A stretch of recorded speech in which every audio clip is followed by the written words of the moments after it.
Hello and welcome back to the Sasayaki Glitter YouTube channel. I'm Charlotte, also known as Lady Joyful, and today I'm bringing you this fun card using the Autumn digital stamp, and it's going to be a scene card.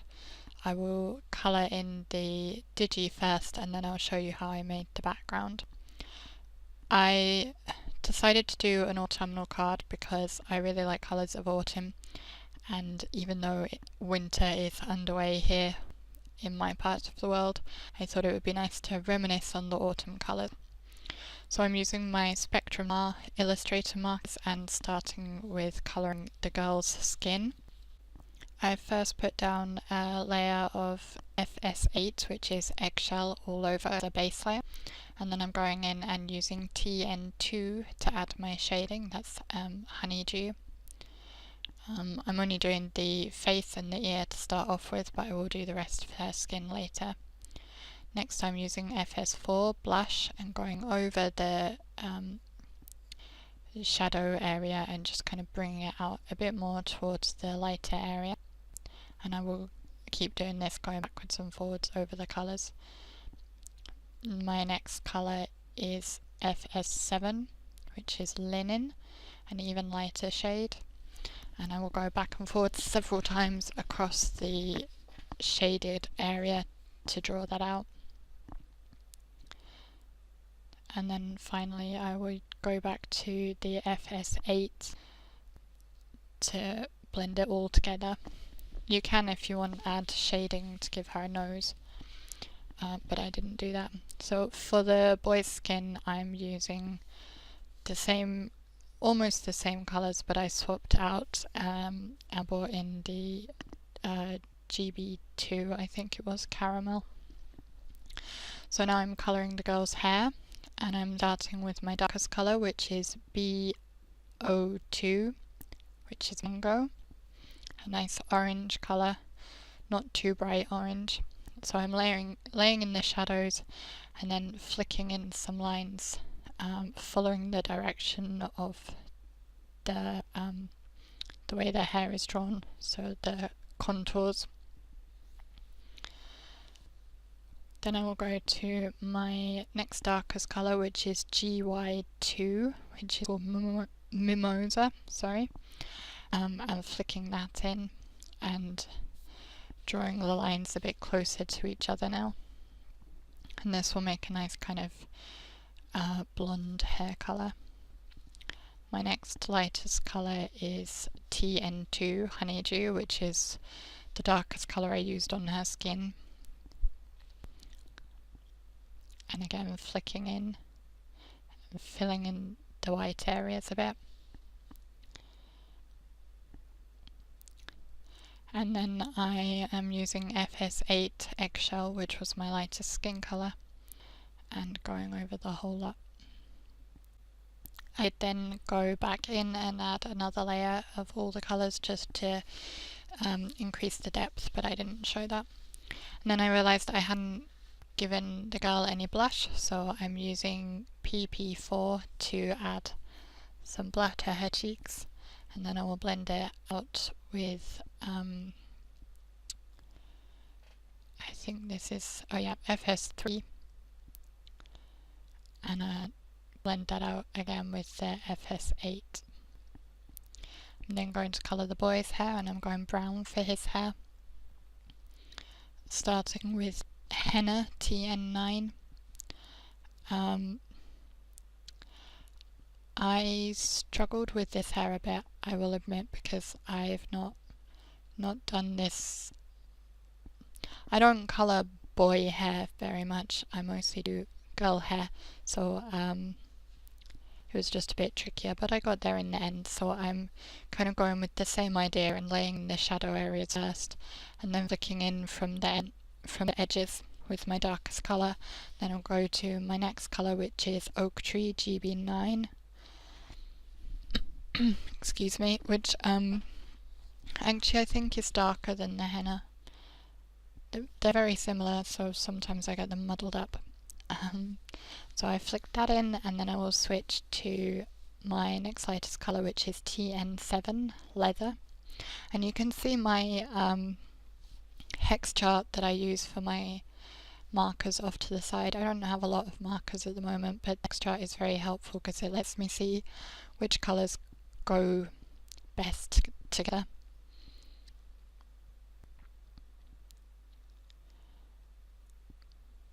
And then my next colour is Russet, which is TN8. And as I did with Girl, once I'd finished with the Russet, I went back in and did another layer of all the colours. So then I am moving on to colouring her dress, and I am using light green tones for her dress. This is I think GG2, green grey 2. I'm afraid I've put the cap down just off screen, sorry about that. There you go, now you can see green grey 2. I'm using that to lay in my shadow areas on her dress. Then I will switch to olive green, which is YG2, my next darkest colour, and just extending the shadows a bit and going into the ruffles on the dress. Just carefully filling those in. Then I will go to my next lightest colour, which is Meadow, which is LG3. And again, extending the shadows further into the white area and filling it in more with each colour.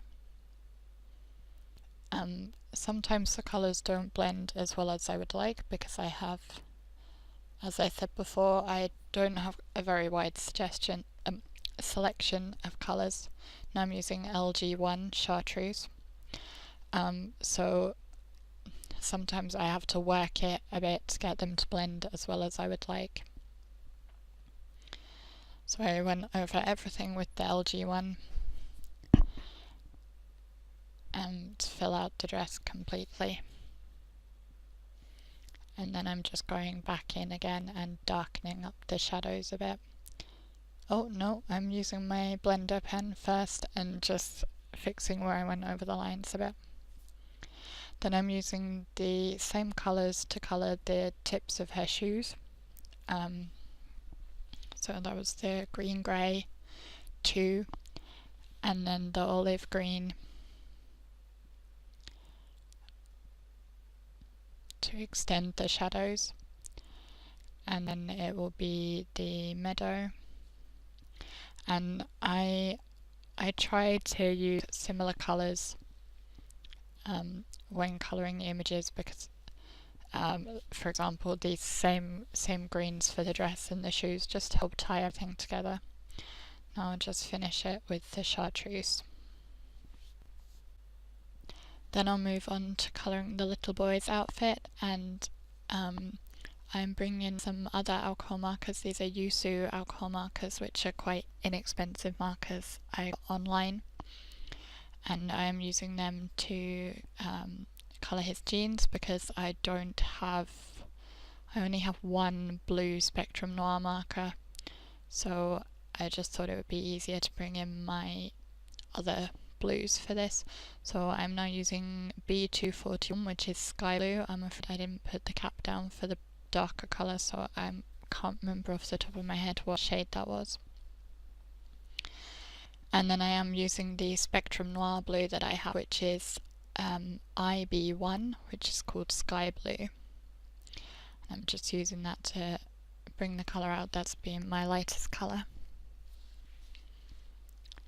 And here again I had to work it a little bit to get it to blend because the colours are quite different.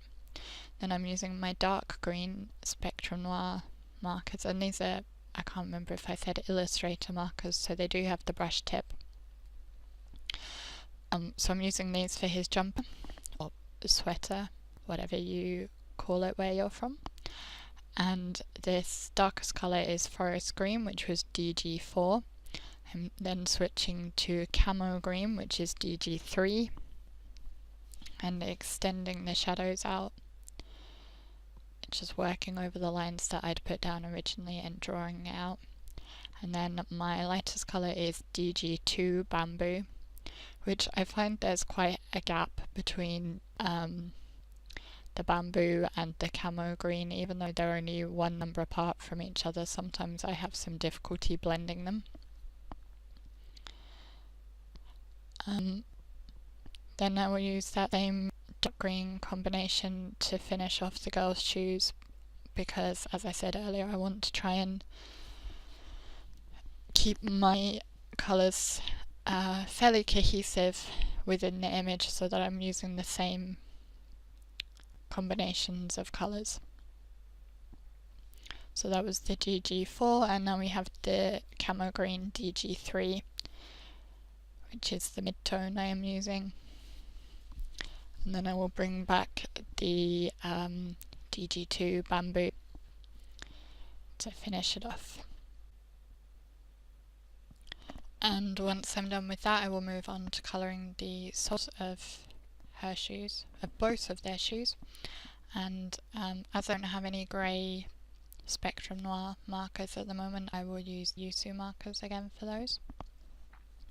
So I'm using the grey markers, and these are the darkest greys I have. So I'm starting with CG273 for my darkest tone, and I'm putting that at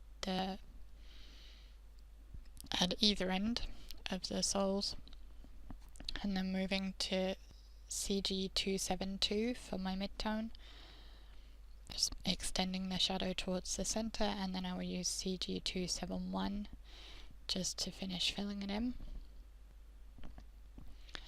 And I will use the same three grey markers for the soles of the boys' shoes as well, going around the inner edge here and also along the lines that are drawn on the stamp. And I will do the same with the backmost foot as well, going on the inner edge and along the lines with my darkest colour. Actually, that was my mid-tone. I picked up the wrong one, so I'm going back over it with my darkest colour, which was the CG273. And once I have done that, I will go back to the 272, CG272, just to draw it out a bit further and extend the lines.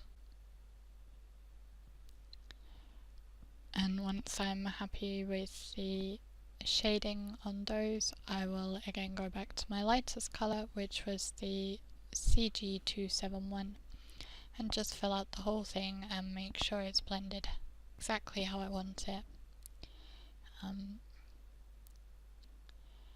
Just keep going over it until I have it looking how I want it, and then I'll do that back foot as well.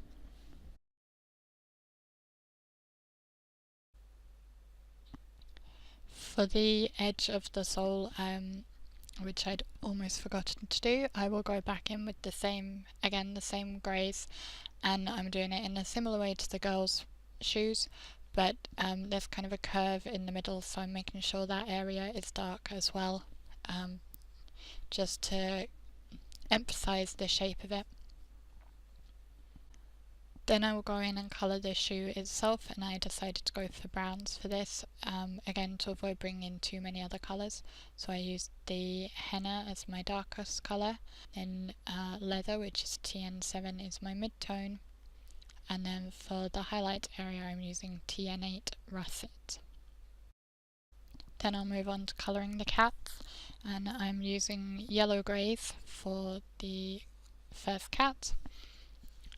So these are kind of warm greys. Again, I'm starting with my darkest colour, which is YG264, and laying in all my shadow areas on the insides of the ears, the top of the head, around the paws. Then I'll move on to my mid-tone, which is YG263. And the same as before, just drawing the shadow out, drawing it across, extending the lines and making sure they're blended how I want it. And also adding in any lighter shadow areas, and then I go in with my lightest colour, which is the YG262, just to fill everything out and completely shade in the cat. And then I bring in some pink, which is FS3 Portrait Pink, to do the insides of the ears and the nose. Now I lost some footage here, but I used my chisel marker to add some grey across the base as a path, and then I'm using GB2 caramel to start just loosely sketching in my trees for the background. I chose the GB2 because it's a reasonably light shade, and I did also colour the other cat in the footage I lost, but it just uses the same technique, just some different colours. I went with brown rather than the grey I'd used on the first cat. So these trees just need to be very loosely sketched in at this point, and the idea is to try and be quite free with the shapes. And you want some that are further forwards than others and some that are further back, and we will add colour to them in different ways in the next phase, depending where they are positioned, to help give depth to the scene. I'm just going across the whole page panel, adding in trees and building out the scene. I try to use lots of loose curvy lines and let them overlap each other and just be very natural. So then here I'm just showing about the depth. I'm going to bring in a Yosoo marker. This is E247, so it's slightly darker than the caramel. So I will use these to add shading to the trees that are further back first.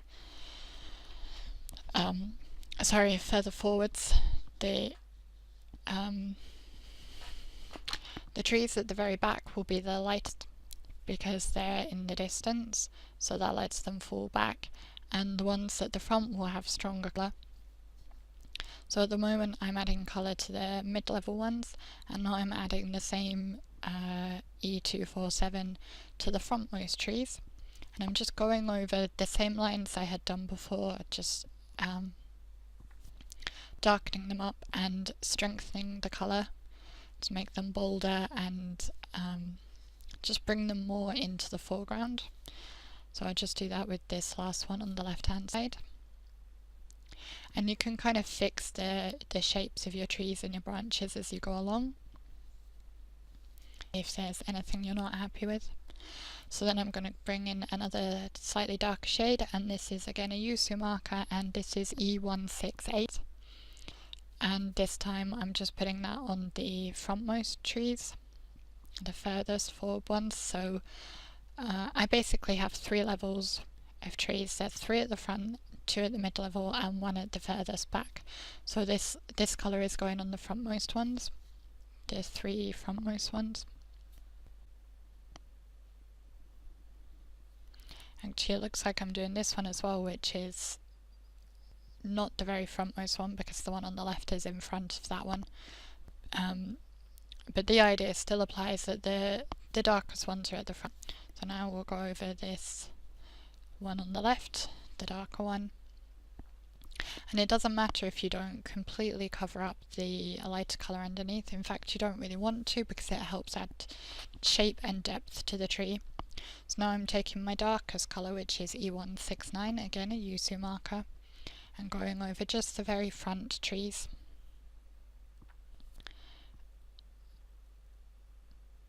So that's the one on the left and the one on the right. And I think I add in a couple more branches here and there, just to finish out the shapes.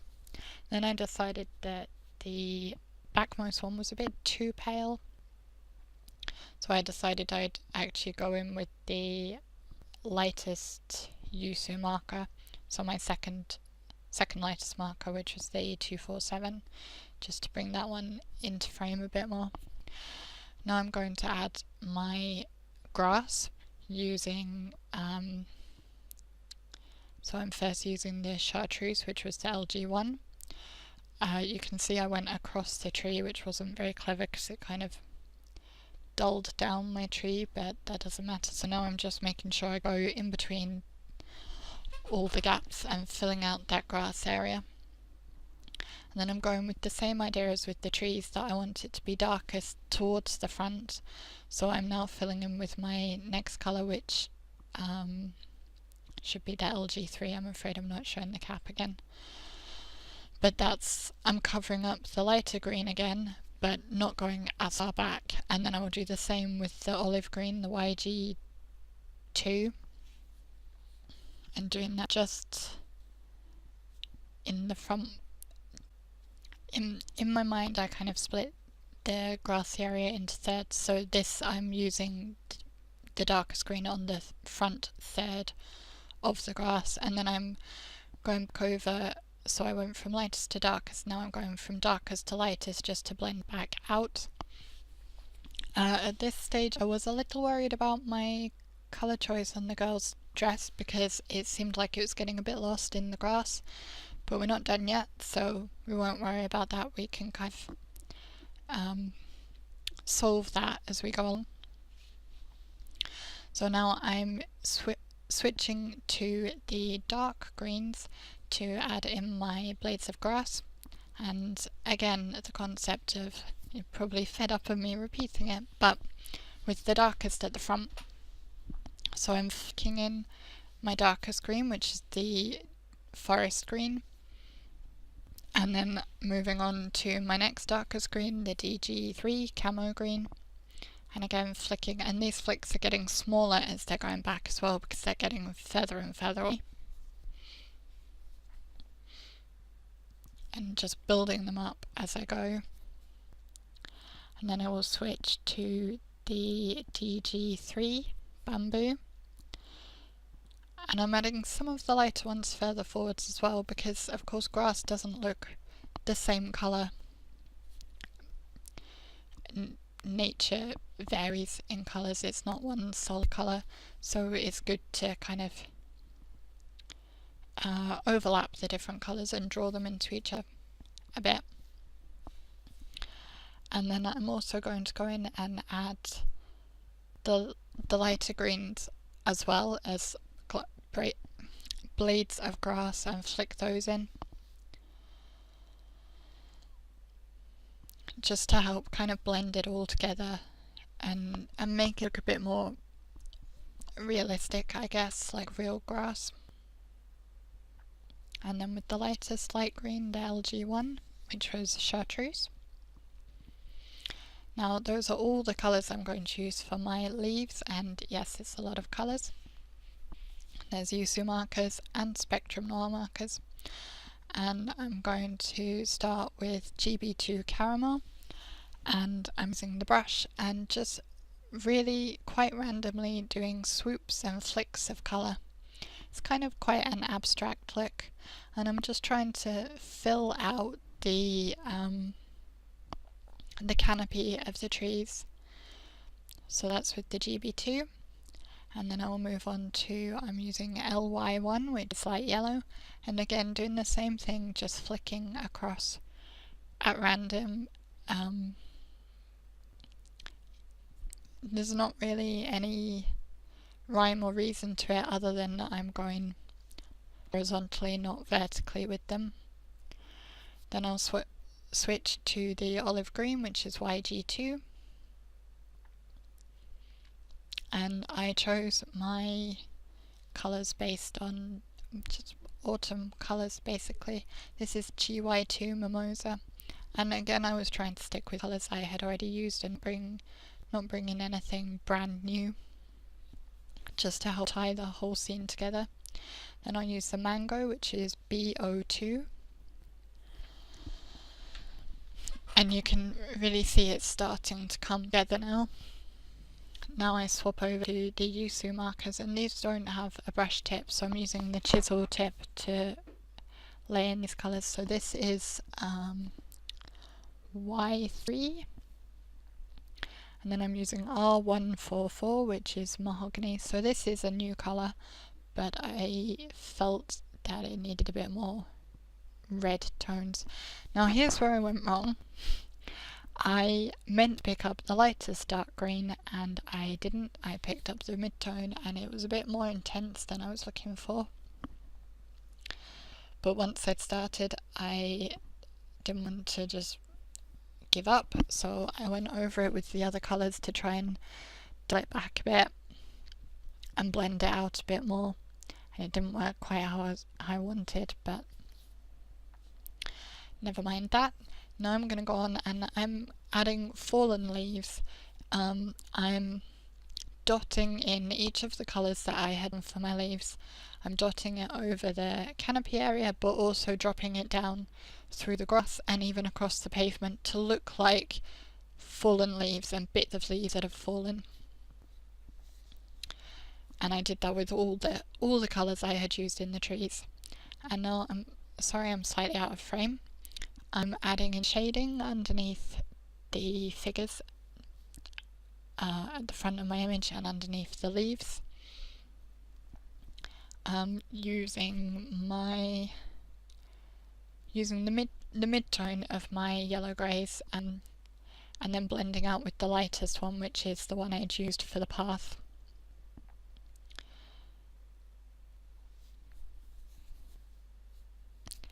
And then I need to colour in the leaves that are part of the digistamp, because I'd left them till last because I wanted to make sure I used the same colours I'd used in the trees once I was happy with them. So I'm keeping the shading fairly simple on those and try and choose a variety of the colours. I think I aimed for 3 of each, so 3 of the orange ones, 3 of the brown ones. And now I just need to stick it down to a card base. Just carefully lining it up, because this is where I always go wrong. I always manage to get things wonky. So it takes me a little while of fiddling to make sure it's lined up how I want it to be. And once it seems to be in place, I will just pull out the rest of the tape and press it down.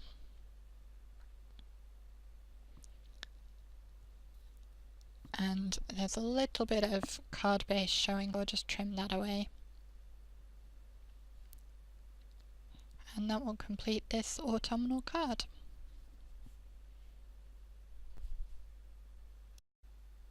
In the end, I think I didn't actually mind that I'd used the darker green by mistake. I think it adds a bit more interest to the trees, but it would work either way, however you wanted to do it.